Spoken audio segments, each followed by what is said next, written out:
Hello বন্ধুরা, শুভ সকাল। কেমন আছো সবাই? আশা করছি সবাই খুব ভালো আছো। আমরাও তো বেশ ভালো আছি। তো সকাল সকাল দেখো ঘুম থেকে উঠে পড়েছে, চারিদিকটা একদম কুয়াশাচ্ছন্ন হয়ে রয়েছে। শীতের সকাল তো এরকমই হয়ে থাকবে। আর তার সঙ্গে আরও বেশি কেন এরকম লাগছে জানো? কারণ নিচে না আগুন জ্বালানো হয়েছে, মানে যেই ধান টানগুলো ঝাড়া হয়েছিল আমাদের বাড়ির, তো সেই খড়গুলোই ছিল, তাই একটু মানে নোংরা হয়েছিল, তাই এগুলো আগুন ধরিয়ে দেওয়া হয়েছে। তো ধোঁয়াটাও সাথে উঠছে, সেই কারণে আরও বেশি একটু এরকম লাগছে। কিন্তু সেদিন কুয়াশা কিন্তু অনেক বেলা অবধি ছিল, ধোয়ার কারণে নয়। যাই হোক, তারপরে সমস্ত কাজ টাজ সেরে স্নান টান সেরে নিয়েছি। তারপরে এই যে এখন চা বসিয়েছি, আর আজকে দুধ চাই বানাচ্ছি, কারণ কালকে দুধটা ছেলে খায়নি, সেই কারণে নষ্ট হয়ে যাবে, তাই সকালবেলা দুধ চা বানিয়ে নিলাম, নষ্ট হওয়ার থেকে খেয়ে নিই একদিন। তো দেখো এখন বাজে 9টা 3, ব্যাগ ভর্তি করে যে সবজি বাজার করে নিয়ে চলে এসছে বাবা। তো কি আছে এখন দেখা যাক। আর কিছু সবজি ছিল আগের সবজি বলতে এই যে আলু পেঁয়াজটা রয়েছে, আদা রসুন শিম আর কয়েকটা মূলো টমেটো কাঁচা লঙ্কা এই সমস্ত, তো এগুলোই কি আছে এখন দেখা যাক। তো আজকে আবার নিয়ে এসছে মূলো শাক, কাঁচা লঙ্কা, পুনকা শাক, তারপরে তোমার পালং শাক, পটল, বেগুন, আলু পেঁয়াজ আর ধনেপাতা টমেটো আজকে নিতে ভুলে গেছে। আর ফুলকপিটাও কিন্তু নিয়েছে। সবজির বাজার খুলে বসেছি, আমার নিজেরই মনে হচ্ছে। যাই হোক, তো দেখো অনেক কিছুই সবজি বেশ কয়েকদিন আমাদের হয়ে যাবে মানে। তো বন্ধুরা, ওদিকে আমার সমস্ত রান্না বান্না হয়ে গেছে। তো আমি পালং শাকের তরকারি আর টমেটো ধনেপাতা দিয়ে মাছটা করেছিলাম একটু টক। তো আবার দেখি এবার মাংস নিয়ে চলে এসেছি। তো এখন বাজে 11:30।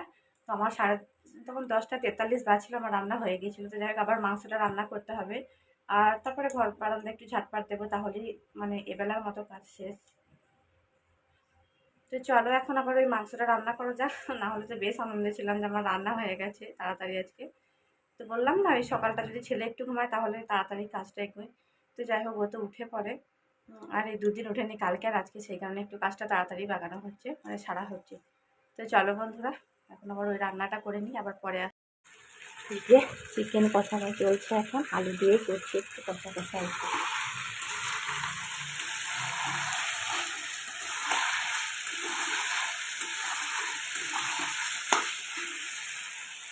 এখনো লঙ্কার গুঁড়ো দেওয়া হয়নি, মানে ছেলের জন্য তুলে রেখে তারপরে লঙ্কার গুঁড়ো দেওয়া হবে।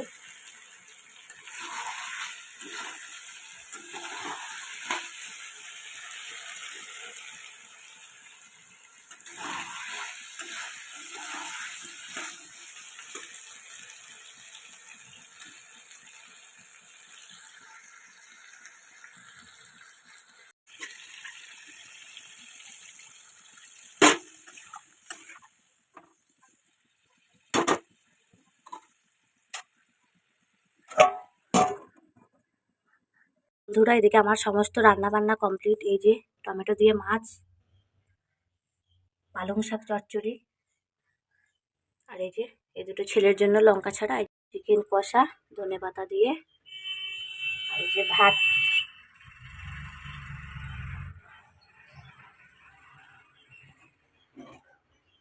তো রান্না বান্না হয়ে গেছে সমস্ত, এবারে আমার ছুটি এবেলার মতো।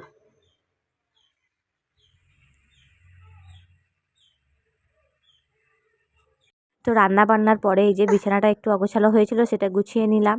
আর দিনে যে কয়েকবার বিছানা গোছাতে হয় তার কোনো ঠিক ঠিকানা নেই। যেহেতু বাচ্চা রয়েছে তো বুঝতেই পারছো, ও সারাদিনের বিছানার মধ্যে থাকে, বাইরে খেলা করে। আর ছেলে আমার কোলে রয়েছে, ওর শরীরটা খারাপ, ওই কারণে কাশছে। তো দেখো ঘর বারান্দা সমস্ত কিছু একদম ঝাঁটপাট দিয়ে নিয়েছি। আপাতত এবেলার মতো আর কোনো কাজ নেই, এবার খাওয়া দাওয়া করে একটু রেস্ট নেবো। তারপরে আবার বিকালের কাজ রয়েছে, মানে ঝাঁটপাট দেওয়া রয়েছে, জামা কাপড় গোছানো রয়েছে, আবার রাত্রির রান্না, তো সমস্ত কিছুই হবে। আর এই যে দেখো, যেখানটায় রান্না করছিলাম সিঁড়ির ঘর, সেখানটাও কিন্তু সুন্দর করে মুছে পরিষ্কার করে নিয়েছি। যখন রান্না করি তখন মনে হয় যেন যুদ্ধ হচ্ছে, মানে এত জিনিসপত্র সব ছড়িয়ে ছিটিয়ে থাকে, কি বলবো আর। যাই হোক, দেখো এখানটা একটু গোছাতে হবে, মানে কয়েকদিন ওখানটা একটু পরিষ্কার করা হয়নি, সেই কারণে মিটকেসের ওপরটা। আর এই যে দিকটা একদম পুরো পরিষ্কার টিপটপ। আবার যখন রাত্রে রান্না হবে তখন একটু অগোছালো হয়ে যায় আর কি। তাছাড়া এমনি সবসময় পরিষ্কারই রাখার চেষ্টা করি। থালা বাসন কয়েকটা ছিল, সেগুলোও ধোয়া মোছা করে এই যে একদম রেখে দিয়েছি পরিষ্কার করে ধোয়া মাজা করে। তো যাই হোক বন্ধুরা, এখন তো আপাতত কোনো কাজ নেই, তোমাদের সঙ্গে বললামই। আর এদিকে দেখো ছেলের জন্য ভাতটা বেড়ে নিয়েছি, একটুখানি চিকেন আর এই যে সবজি, মানে শাক, পালং শাকের তরকারি দিয়ে। যাই হোক, ওর খাওয়া দাওয়া কমপ্লিট হয়ে যাওয়ার পরে আমি ওর থালাতেই নিয়ে নিয়েছি, মানে ও একটুখানি খায়নি, সে রাতেই নিয়ে নিলাম, নষ্ট হবে সেই কারণে। তো আমি মা সবাই একসঙ্গে খেয়ে নিয়েছিলাম। আর বাবা আর বর তো আগে খেয়ে নেয় আর কি, ওদের খাওয়ার পরেই আমরা খাই। তারপরে গেছিলাম একটু ছাদে।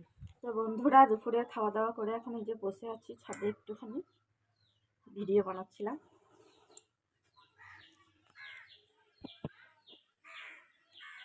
আর এই যে জামা শুকাচ্ছে,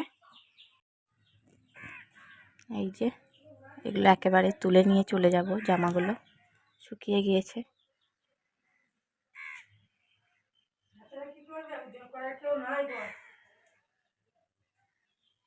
ওদিকটাতেও নাই, যা তোর টর্চ হারিয়ে গেছে।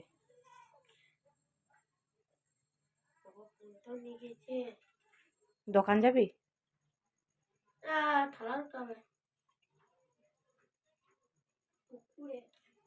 সন্ধে দিলি? সন্ধে আমাদেরও দিয়ে দিয়েছে মা, ওগুলো সরিয়ে দেয়। বাস, টর্চটা হারিয়ে গেছে তাহলে। আর বাবা যদি নিয়ে গেছে বাইরের দিকে।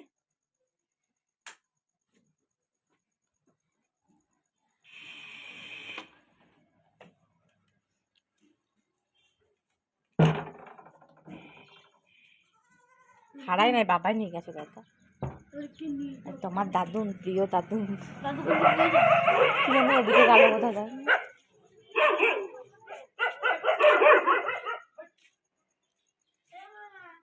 এদিকে সন্ধ্যা টন্ধা দেওয়া হয়ে গেছে, ছেলেও আমার ঘুমিয়ে গেছে প্রতিদিনের মতো। এই যে দেখো নড়াচড়া করছে মশার জ্বালায়। চাও বসিয়ে দিয়েছি, এবারে রান্না বসাবো।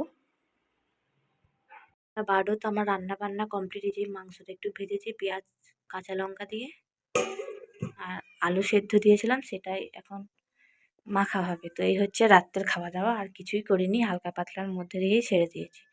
আর ভাতটা এখনও ঠেকা দিয়াই রয়েছে, তুলিনি। আর এই যে আমার ছেলে এখনও ঘুমাচ্ছে, উঠেইনি। একবার উঠেছিল আবার ঘুমিয়ে পড়েছে। যে রান্না বান্না হয়ে গেছে, তো আমি এখন বসে আছি, ফোন ঘাঁটছিলাম। আমার ছেলে যে ঘুমিয়ে রয়েছে, উঠলে কিছু একটা খাওয়াবো, তো উঠছে না, একবার উঠেছিল আবার ঘুমিয়ে পড়েছে। এই যে মাঝে মধ্যে নড়াচড়া করছে মশার কামড়ে।